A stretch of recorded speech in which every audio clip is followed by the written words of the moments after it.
샬롬입니다.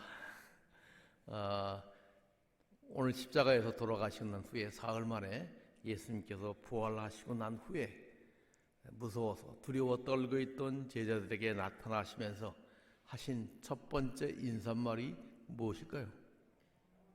샬롬. 샬롬이란 말은 무슨 뜻이에요? 평안이 있으라라는 축복의 인사말입니다. 한번 옆에 사람들에게 샬롬 한번 해봅시다. 오늘 여러분 다 아는 사이니까 샬롬 했지만, 하지만 저는 많은 사람들을 만날 때마다 제 마음속에 정말 그 사람에 대해서 묻고 또 묻고 싶은 질문이 있습니다. 그것은 다름 아닌 당신은 구원받았습니까? 하는 질문입니다. 오늘 밤에 잠자리에 들기 전 벗어놓은 신발을 내일 아침에 다시 신을 수 있다고 하는 보장이 없는 오늘을 살고 있는 여러분에게, 만약 하나님께서 여러분의 영혼을 불러서 하나님 앞에 서게 됐을 때 하나님께서 여러분들에게 내가 너를 왜 천국에 넣어줘야 하느냐는 질문을 던진다면 여러분 뭐라고 답변하시겠습니까? 저는 첫 만남이라 예의에 벗어나지 않는다면, 예의가 아닐 것 같아서, 그런 질문은 너무 당돌한 것 같아서 저는 평생 질문을 많이 던졌는 사람인데 많은 질문들이 사람을 당황케 하더라고요. 그래서 지금은 조심합니다. 제 질문 때문에 화난 사람도 있고 싸우자가 덤벼든 사람도 여러 있었습니다. 그래서 지금은 잘 하지 않지만 정말 제 마음속에 묻고 또 묻고 싶은 질문이 있습니다. 그게 뭐냐면, 당신은 born again 크리스찬입니까? 교회는 나왔지만 정말 천국에 들어갈 확신이 있습니까? 라고 하는 질문입니다. 질문에 대해 저는 예수 그리스도를 내 마음속에 구세주와 주님으로 믿었기 때문에 구원받은 것을 확신합니다. 천국에 들어갈 자신이 있습니다. 라고 대답하는 번호게 된 크리스찬들에게 두 번째로 묻고 또 묻고 싶은 질문이 있습니다. 그렇다면 당신이 정말 구원받은 그리스도인이라면 당신은 구원받고 난 후에 어떤 종류의 그리스도인으로 살았습니까? 당신은 어떤 종류의 크리스찬입니까? 하는 질문입니다. 여러분 오해하지 마십시오. 이 질문은 당신은 교회를 얼마나 오래 다녔냐는 질문을 하는 것이 아닙니다. 당신은 돈을 얼마나 많이 벌었는지, 얼마나 공부를 많이 했는지, 얼마나 잘생겼는지 묻고 있는 것이 아닙니다. 당신의 직업이 무엇이냐고 묻고 있는 것도 아닙니다. 하나님께서 여러분에게 맡기신 그 일을 발견하고 그 일을 하고 계시냐는 질문입니다. 그 사명을 마치는 날, 하나님 품에 안기는 그날, 하나님께서는 이 땅에서 크리스찬이기 때문에, 하나님을 믿는 사람들이기 때문에 하지 못했던 말, 참아야 했던 일들, 우리의 가슴속에 터져나온 모든 눈물을 씻기시고 우리 어깨를 두드리시며 잘하였다, 착하고 충성정화라고 하시면서 우리를 칭찬하시며 나의 기쁨의 즐거움의 잔치에 참여하자고 우리를 권면하실 것입니다. 한 달 전에 우리 담임 목사님 이대선 목사님께서 설교 시간에 말씀하셨지만, 미국의 유명한 리그 오렌 목사님이 한국의 100주년 기념 행사에 오셔서 청중들에게 하신 질문이 있습니다. 우리 모두 언젠가는 하나님 앞에 서게 될 터인데 하나님께서 우리들에게 하실 질문은 딱 두 가지입니다. 첫째는 너는 내 아들 예수와 무슨 관련이냐 하는 질문일 것입니다. 이것은 우리가 얼마나 교회를 열심히 다녔고 인생에 성공을 했느냐, 공부를 많이 했느냐, 얼마나 돈을 많이 벌었느냐 하는 그런 것과는 전혀 상관없는 질문이 될 것입니다. 둘째로는 그렇게 나는 예수님을 구세주와 주님으로 믿었고 구원받았다고 대답하는 사람들에게 잘하였다고 칭찬하신 후에 두 번째 던지는 질문은, 그렇다면 너는 믿은 후에 내가 너에게 준 사명을 어떻게 했느냐고 질문하실 것입니다. 여러분 이 질문에 대답할 준비가 되셨습니까? 오늘 본문 중에 여러 본문이 길었지만 그 중에 예수님께서 하신 말씀이 있습니다. 그게 뭘까요? 우리말로는 잘 이해하기 어려운 말입니다. 엘리 엘리 라마 사막다니라는 질문입니다. 예수님께서는 금요일 오전 9시에 십자가에 달리셔서 오후 3시까지 6시간 동안 십자가에 달리셨습니다. 그의 인생에서 육체로 사는 마지막 시간들이었고 가장 장엄한 시간이었습니다. 예수님께서 십자가에서 하신 말씀들을 모아서 보니까 전부 7마디 말씀을 하셨습니다. 그래서 십자가 위에서 하신 7마디 말씀이라는 말을 줄여서 가상 7원이라고 말하고 있습니다. 그것은 예수님께서 이 땅을 사셨던 삶의 마지막 정리이면서 극한 고통 속에서 나온 최후의 말씀입니다. 누구든지 사람은 마지막 죽는 순간에 가장 중요한 말, 가장 심각한 말, 가장 하고 싶은 말을 하지 않습니까? 오늘 7마디 가상 7원의 말씀은 예수님께서 이 땅에 사시면서 우리들에게 남겨진 가장 중요한 말씀 중에 하나일 겁니다. 저는 오늘 본문의 말씀뿐만 아니라 예수님께서 십자가에 달려 돌아가시면서 하셨던 7마디의 말씀들을 간단하게 잠깐씩 살펴보도록 하겠습니다. 사복음서에 흩어져 있는 가상 7원을 시간대별로 정리해 보면 첫 번째는 누가복음 23장 34절에 등장하는 자신을 십자가에 못 박는 자들을 위한 최고의 용서의 기도입니다. 같이 읽어보겠습니다. 이에 예수께서 이르시되 아버지여 저를 사하여 주옵소서 자기들이 하는 것을 알지 못함이니이다 하시더라. 그들이 그의 옷을 나눠 제비 뽑을세라고 되어 있습니다. 첫 번째 기도가 아버지 저들을 용서하여 주옵소서 이는 저들이 하는 일을 알지 못함입니다. 최고의 용서의 기도입니다. 기도 내용은 두 부분으로 나눠질 것입니다.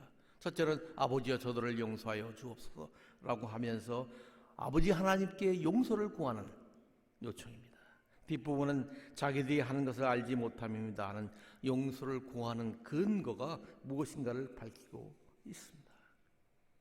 예수님은 자기를 못 박은 자들을 잘못을 용서해달라고 하나님 아버지께 기도하고 있습니다. 용서는 사랑의 또 다른 표현입니다. 용서는 사랑의 첫 출발점이기 때문입니다. 용서는 서로에게 사랑의 문을 열어주는 역할을 하기 때문입니다. 용서가 없다면 사랑은 아무 의미가 없습니다. 그래서 사랑은 오래 참고 사랑은 온유한 것이라고 말하고 있습니다. 사랑의 가장 중요한 요소 중에 하나가 용서하고 용납하는 것입니다. 소극적인 차원에서 용서는 기회를 한 번 더 주는 것이라면 적극적 차원에서 용서는 잘못된 길에서 바른 길로 돌아오도록 상대를 이끌어 주는 것입니다. 예수님께 십자가에 달리신 예수님께서는 인간의 죄를 용서하시는 하나님의 계획 그 자체셨습니다.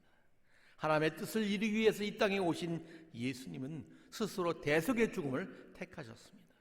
인간의 죄를 용서하시려 십자가를 지신 예수님께서는 자신을 십자가에 못 박는 자들을 용서의 첫 대상자로 삼으시고 첫 실험으로 용서하셨습니다.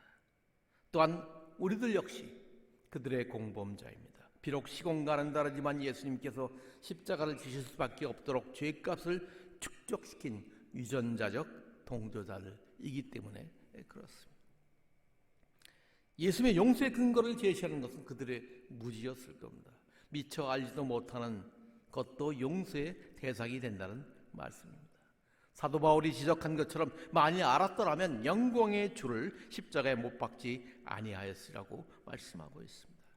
여기에서 무지는 지식의 결핍이 아닙니다. 당시의 유대인들은 성경 연구에 대단한 열정을 가졌던 사람들이었습니다. 그들은 성경을 많이 알면서도 그 의미를 깨닫지 못했습니다. 성경을 많이 암송하고 성경을 많이 읽었지만 그 말씀 속에 등장하는 하나님의 뜻과 하나님의 의도가 무엇인지 자신의 삶 속에는 적용하지 않았기 때문에 그렇습니다. 첫 번째 가상칠은 우리들에게 무지로 인한 범죄를 피해야 한다는 점을 가르쳐주고 있습니다. 제대로 깨닫지 못함으로 범하는 잘못도 하나님 앞에서는 핑계할 수 없기 때문에 그렇습니다. 예수님을 십자가에 못 박은 자들만이 용서가 필요한 사람들이 아닙니다. 당시 주변에 있었던 사람들 모두가 무언의 공범자들이었으며 오늘 살고 있던 우리도 예수님을 십자가에 못 박은 일에 실전적으로 동참했던 당사자들입니다. 예수님께서 십자가에 위해서 이루신 용서는 하나님 앞에 나아갈 수 있는 유일한 길이며 방법입니다. 첫 번째 가상칠언이 온 인류에게 적용되는 용서의 무죄 선언이었다면 두 번째 가상칠언은 개별적으로 적용되는 용서의 무죄 선언입니다. 누가복음 23장 43절입니다. 예수께서 이르시되 내가 진실로 내게 이르노니 오늘 내가 나와 함께 낙원에 있으리라 하시니라. 예수님께서 잡히신 그리고 못 박히신 십자가 좌우편에는 함께 처형당하는 두 사람이 있었습니다. 마태와 마가는 그들을 강도라고 불렀고 누가는 행악자라고 지칭했습니다. 처음에는 두 강도들도 모두 예수님을 조롱하고 모욕했습니다. 함께 십자가에 못 박힌 강도들도 이와 같이 욕하였다라고 오늘 본문에서 말씀하고 있습니다. 두 강도들마저 예수님을 비난한 일에 참여했던 것입니다. 당시 십자가 주변에 있던 모든 사람들이 예수님을 욕하고 가짜 메시아라고 하고 그를 저주했습니다. 그러나 잠시 후에 상황이 바뀌었고 한 강도는 비난과 욕을 계속하였지만 다른 한 강도는 옆에 있는 강도를 꾸짖으면서 이렇게 말합니다. 내가 동일한 정죄를 받고서도 하나님을 두려워하지 아니하느냐. 우리는 우리가 행한 일에 상당한 보응을 받는 것이니 이에 당연하거니와 이 사람이 행한 것은 옳지 않은 것이 없느니라고 했습니다. 그러면서 예수여 당신의 나라에 임하실 때 나를 기억하소서라고 했습니다. 어떤 계기가 그를 변화시켰는지는 우리는 잘 알지 못하지만 죽음 직전에 그는 자신의 잘못을 깨우치고 예수님 앞에 회개를 했습니다. 자신의 잘못을 발견하고 진심으로 인정했습니다. 그러면서 예수 그리스도의 의로우심과 대속을 위하여 죽으심을 받아들였습니다. 그리고 하나님 나라에 자신을 기억해달라고 예수님께 부탁한 것입니다. 회개한 강도는 자신에게 주어진 마지막 기회를 놓치지 않은 인물입니다. 회개한 강도는 예수와 함께 낙원에 있을 것이라는 약속을 받았습니다.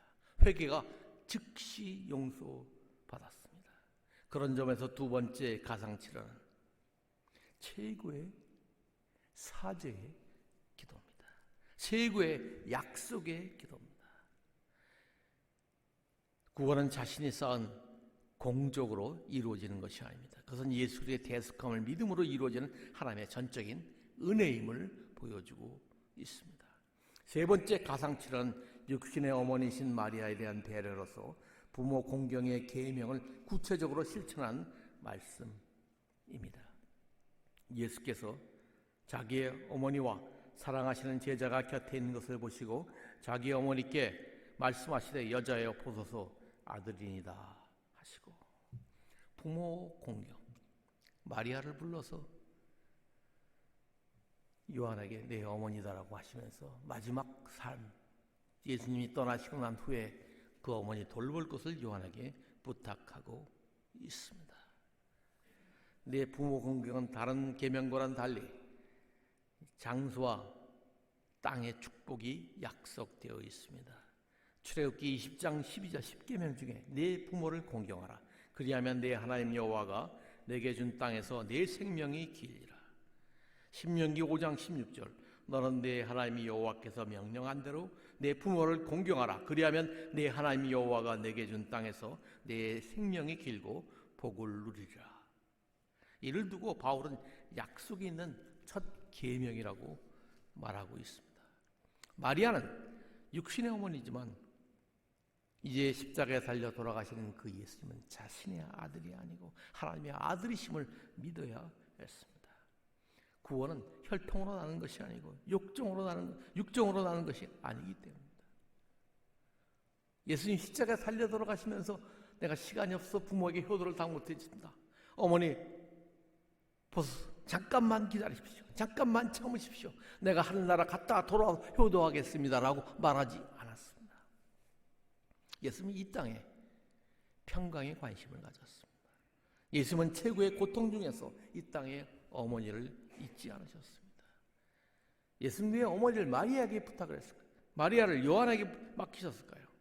아마 예수님에는 같은 혈육의 친동생들이 있습니다. 마태복음에는 그 이름들이 직접 거명되기도 합니다.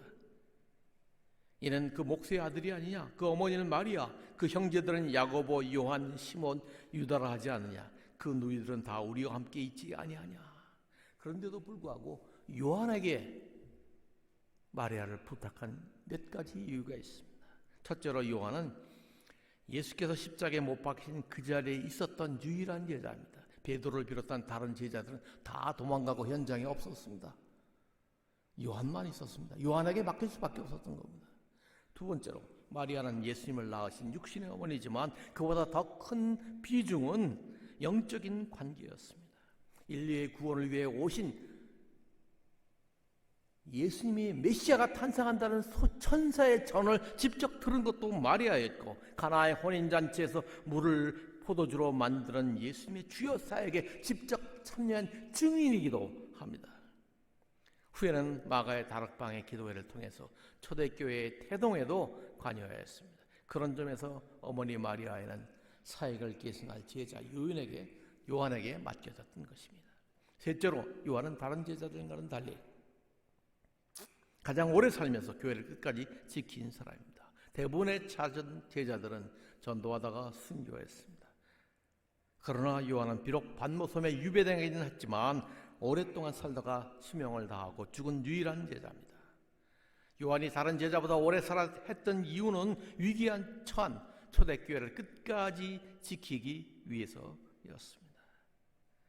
예수께서 마리아를 제자 요한에게 맡긴 것은 어머니 마리아를 위한 배려이면서 또한 초대교회를 위한 배려라고도 볼 수 있습니다. 네 번째 가상치료는 오늘 읽었던, 저와 여러분이 함께 읽었던 본문이었던 마태복음 27장에 나온 엘리 엘리 라마 사막단이라고 하는 가장 중요하고도 핵심적인 말씀입니다. 엘리 엘리 라마 사막단이 한글이 아니죠.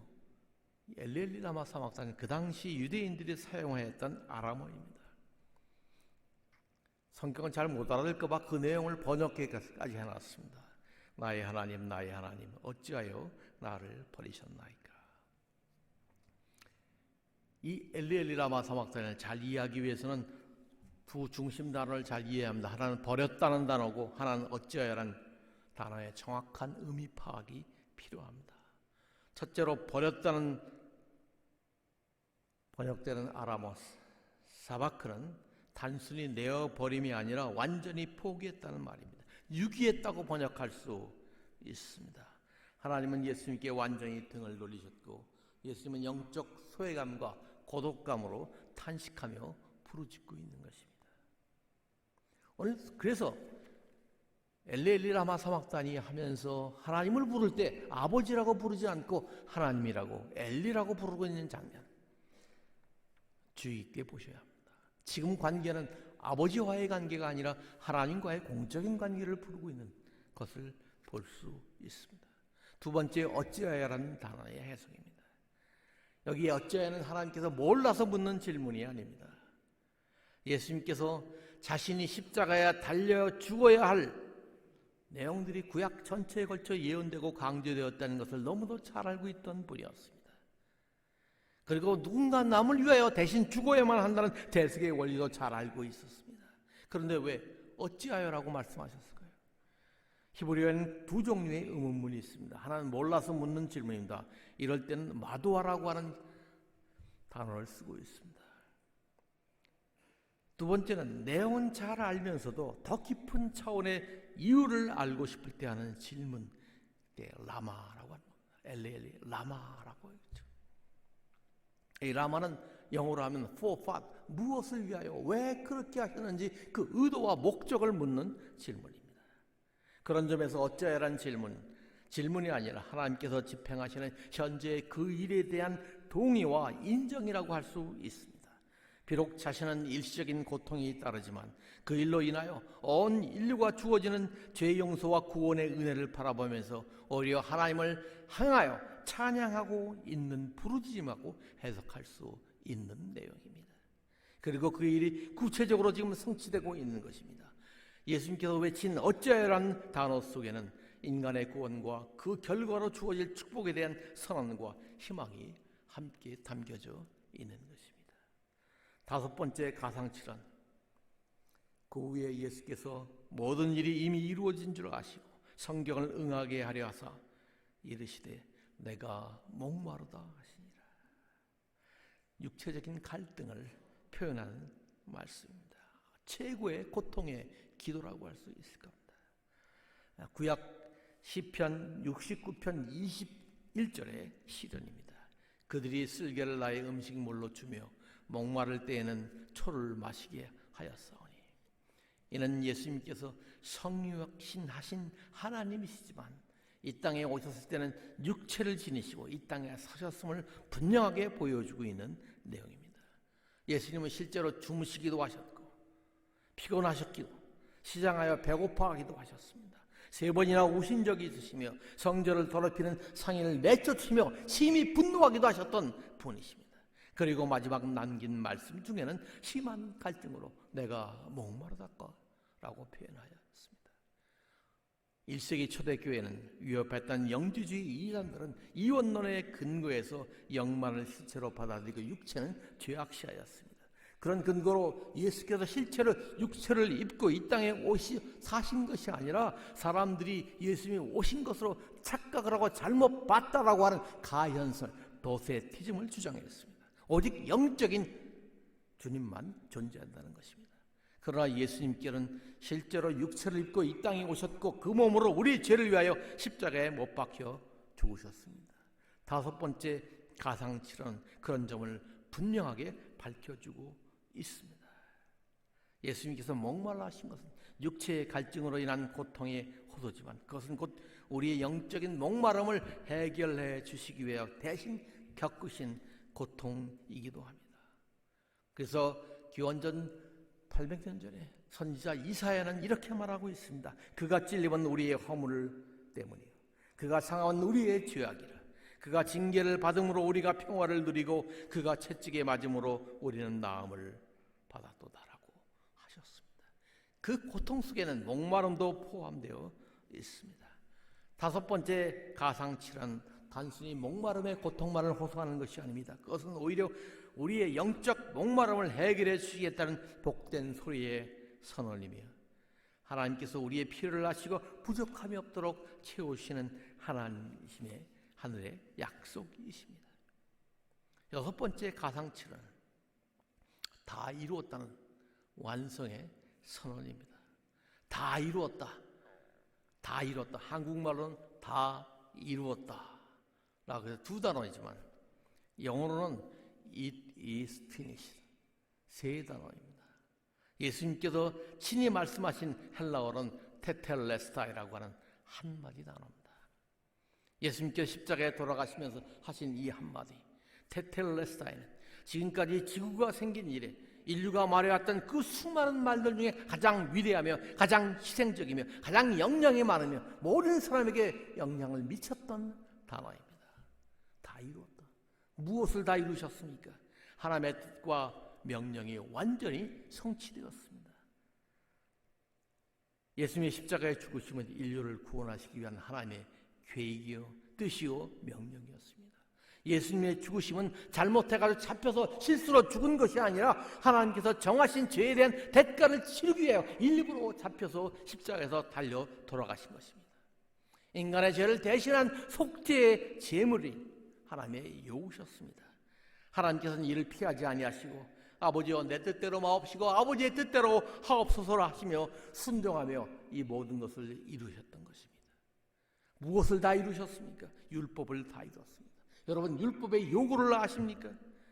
그것은 율법을 1.1획도 어김없이 모두 다 완벽하게 지키는 것입니다. 여러분 율법의 기능을 아십니까? 성경을 읽으면 율법을 읽으면 읽을수록 내가 죄인한 사실을 깨닫게 됩니다. 하나님께서 하라고 한 것을 하지 못했으며 하지 말라고 하면 이미 해버린 자신의 모습을 율법이 발견하게 합니다. 이 율법의 고발 앞에 율법의 정죄 앞에 우리는 어떻게 할 수가 없었던 존재가 아닙니까? 우리는 그저 죄인임을 고백할 수밖에 없었습니다. 그러며 땅을 치며 가슴을 치며 옷을 찢고 회개의 눈물을 흘리지 않을 수 없었습니다. 나는 어떻게 울지 않을 수 있습니까?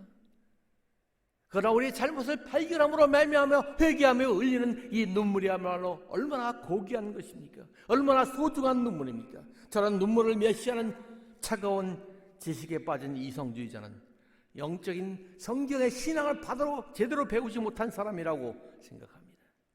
이제 그의 죽으심과 함께 율법의 시대는 끝났습니다. 율법이 요구하던 모든 행위와 모든 제사와 모든 법칙과 모든 규칙이 이제는 그의 죽음과 함께 예수님께서 십자가에 달려 돌아가심으로 말미암아 It is finished, 다 이루었다, 테텔레사에 하며 모두 끝났습니다.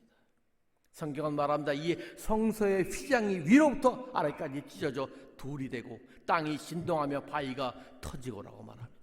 이것은 무엇을 의미합니까? 이 성소의 휘장은 왜 밑에서 사람이 찢은 것이나 위에서부터 찢어졌습니다. 이것은 하나님이 찢었다는 것을 의미합니다. 하나님의 제단이 이제 모든 사람에게 개방되었습니다. 예수 그리스도의 보혈로 말미암아 예수 그리스도의 십자가를 사건을 믿음으로 말미암아 구원받은 사람은 누구나 하나님 앞에 나갈 수 있고 누구나 하나님께 기도할 수 있고 누구나 하나님께 교통할 수 있다는 사실을 이게 보장해주고 말씀해주고 있는 것입니다. 무엇이 다 이루어졌으니까 이제 구원의 사역이 완성되었습니다. 성경은 모든 사람이 죄인이라고 말합니다. 모든 사람이 죄인이었습니다. 이 사실에 한 사람도 피할 수가 없습니다. 모든 사람이란 이 단어 앞에 아무도 피할 수 없습니다. 우리는 우리의 죄값으로 인하여 죽을 수밖에 없던 존재였습니다. 한 번 죽는 것은 정한 것이요 그 후에는 심판이 있다고 했습니다. 우리가 죽고 난 후에 심판이 있고 그 심판 피할 수 없는 존재였습니다. 그러나 예수님께서 십자가 살려 돌아가심으로 우리 죄에 대한 대가는 모두 치러졌습니다. 죄 없으신 주님의 죄값으로 우리를 사셔서 죄의 빚을 해결해 주신 것입니다. 예수 그리스도는 하나님과 사람 사이의 중보자적 위치에서 인간의 구원을 완성하신 것입니다. 하나님의 공의를 만족하게 하셨습니다. 다 이뤘다는 선언으로 예수님께서 이 땅에 오신 사명이 완성되었습니다. 모든 사람들은 살기 위하여 이 땅에 태어났지만 예수님은 죽기 위하여 십자가에 달려 돌아가시기 위하여 이 땅에 오신 분이 있습니다. 이제 하나님께 나아가는 길이 마련되었습니다. 다른 길은 없습니다. 예수님께서 말씀하십니다. 다 이루었다. 다 이루었다. 이 여섯 번째 가상치료는 하나님께로 나아가는 구원의 길이 완성되었음에 대한 선언입니다.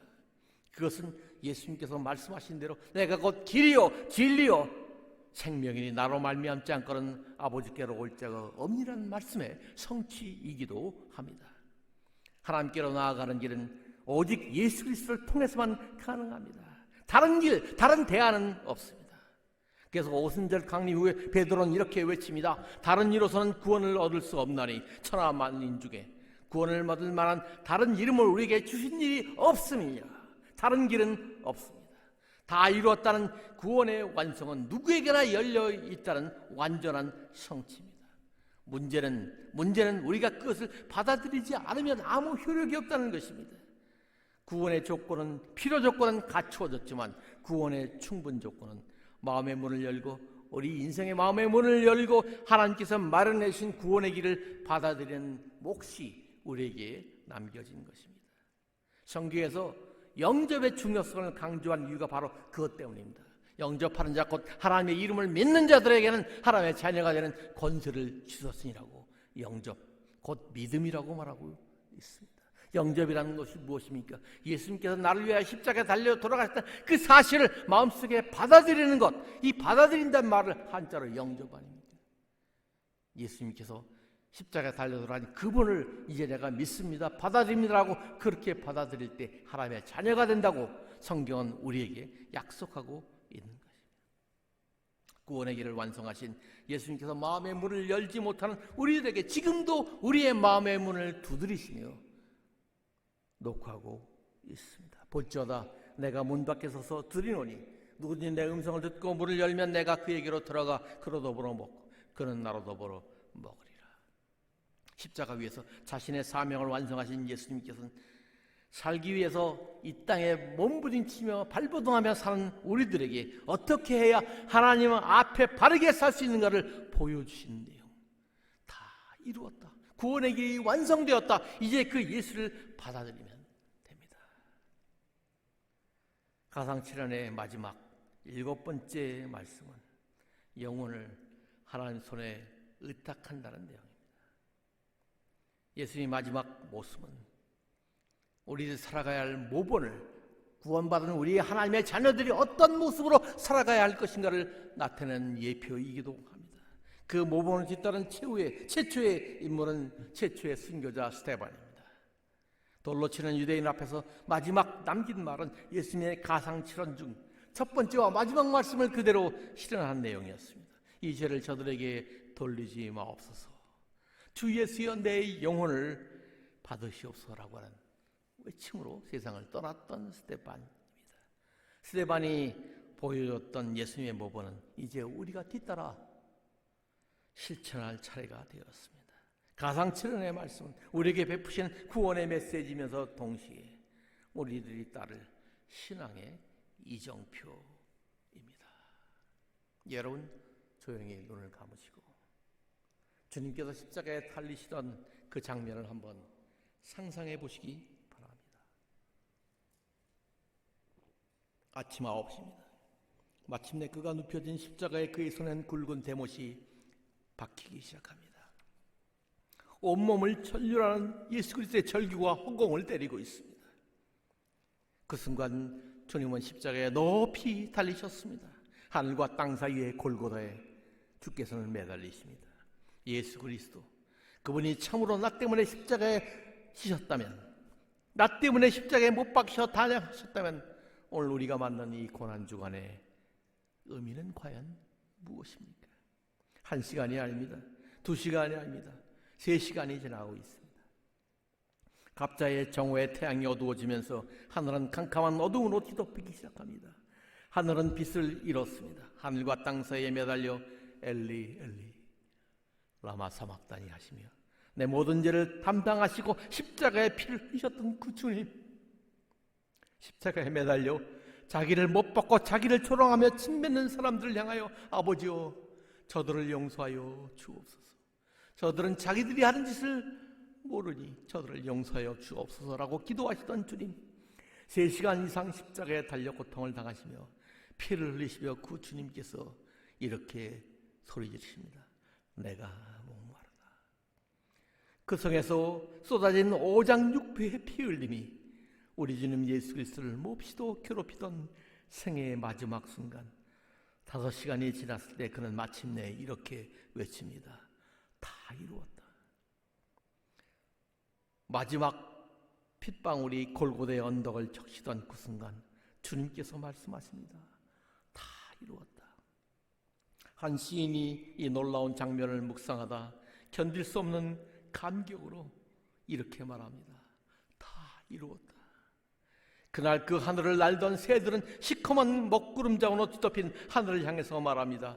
다 이루었다. 그 구름은 더 높이 있는 구름을 향해서 외칩니다. 다 이루었다. 그 구름은 다시 하나님의 보호자를 옹이하고 있던 영광의 그룹들과 천사들을 향하여 외칩니다. 다 이루었다. 그리고 천사들은 하나님의 보호자 앞에 엎드려 이렇게 말합니다. 아버지 하나님이시여, 범죄한 사람들의 죄를 용서하고 그들을 구원하시기 위해서 당신이 보내신 독생자 그리스도 예수가 방금 골고다 언덕에서 피를 뿌리시고 다 이루셨습니다. 이 소리와 함께 주님께서는 캄캄한 하늘을 향해서 아버지 앞에 그의 얼굴을 들며 말씀하십니다. 아버지여, 내 영혼을 아버지 손에 부탁하나이다. 그때 그 밑에 무지한 로마 백정은 그의 옆구리를 창으로 찌릅니다. 마지막 남은 혼신의 물과 피가 골고다 언덕을 적시던 그 순간 주님께서는 짧았던 33년의 이 땅에서의 생애를 마치십니다. 그가 죽었을 때 그는 무덤도 없었습니다. 아리마대 요셉이라는 부자의 묘실을 빌어 그는 무덤 속에 안치될 수밖에 없었습니다. 예수 그리스도 십자가에 달려 돌아가신 주님, 그는 누구십니까? 그는 왜 십자가에서 죽음을 당해야 했습니까? 그의 죽으심과 그의 십자가는 도대체 누구를 위한 것이었습니까? 이 십자가가 당신에게 주는 의미는 도대체 무엇입니까? 이 절망의 십자가는 우리에게 희망을 주었습니다. 이 지옥의 십자가는 우리에게 영광을 가져다 주었습니다. 이 정의의 십자가는 우리에게 평안을 주었습니다. 그는 누구십니까? 그는 왜 십자가에서 죽임을 당하여야 했습니까? 그의 죽으심과 그의 십자가는 누구를 위한 것입니다. 주님께서 마지막으로 하신 말씀 중 다 이루었다는 말씀이 여러분의 생애 속에서는 이루어지셨습니까? 예루살렘을 성지 순례하는 성지 순례단이 있었습니다. 갈릴리 언덕에 왔을 때 안내자가 성지 순례단을 향해서 여기가 바로 예수님께서 십자가에 달려 돌아가신 갈보리 언덕입니다라고 소개했을 때 그 관광단 중에 누군가 이렇게 외치는 소리가 있었습니다. 내가 여기 왔던 기억이 있는데, 내가 여기 온 적이 있다. 안내자가 묻습니다. 언제 오셨나요? 2000년 전에요. 어떻게 주님께서 십자가에 달릴 때 나도 내 정과 욕심을 십자가에 못 박았습니다. 십자가에 주께서 거기 달릴 때 나도 그때 십자가에 달렸다는 고백에 함께 있던 모든 사람들이 고개를 숙이고 숙연해졌습니다. 주께서 십자가에 달릴 때 당신도 거기 있었나요? 거기 너 있었는가 그때에 주가 그 십자가에 달릴 때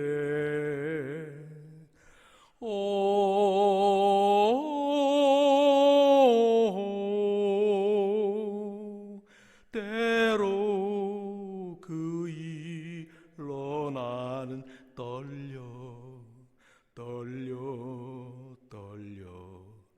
거기 너 있었는 그때에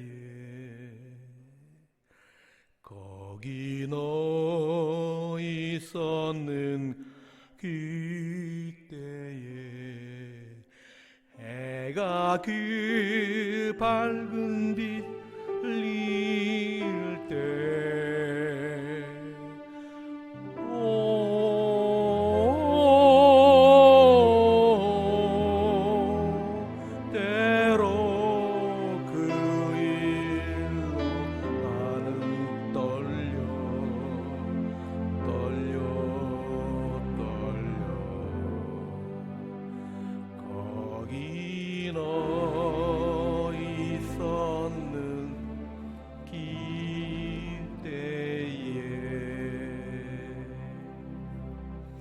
함께 기도하실 때 여러분의 입술을 벌려서 소리내서 기도하겠습니다. 예수님의 십자가는 누구를 위한 십자가였나요? 나는 그 예수 그리스도를 내 마음속에 구세주와 주님으로 믿으셨나요? 나의 죄를 위하여 온갖 죄를 위하여 달려 돌아가신 예수 그리스도를 믿고 감사하며 새로운 인생을 살고 있는가요? 그리고 그 주님께서 나에게 맡기신 사명을 감당하며 살고 있는가요? 그저 나는 내 한 목숨, 내 가족, 내 직장에만 매달려 하루하루 살아가고 있는 존재는 혹시 아닌가요? 한평생 다하고 주님 앞에 섰을 때 너는 내가 너에게 주었던 시간과 물질과 재능을 무엇을 위해 살다가 왔느냐고 물었을 때 나는 뭐라고 말씀하실 것인가요? 여러분의 인생은 이제 여러분의 타임은 얼마나 남으셨나요? 10년, 20년, 30년, 아니 60년. 잠깐 지나가는 세월이 지난 후에 주님 앞에 섰을 때 하나님께서 주신 사명을 이루었나요? 물으신 그 질문 앞에 어떻게 사실 건가요? 그 사명을 위하여 헌신하며 기도하며 대다짐하는 시간을 갖기를 원합니다. 같이 기도하겠습니다.